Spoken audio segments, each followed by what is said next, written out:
Jou daaglikse CLF-inspirasie. Moenie kommer nie.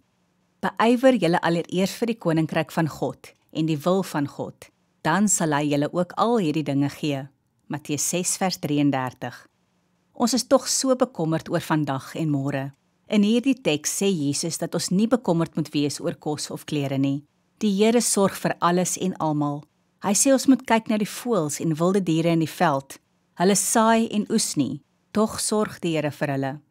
Ook die veldlelies swoeg nie en maak nie klere nie. Tog sê Jesus dat hulle mooier is as selfs Salomo met al sy pragt en rykdom. Jesus sê dat ek en jy meer werd is as die gras en diere van die veld. Daarom sal hy soveel te meer vir ons sorg.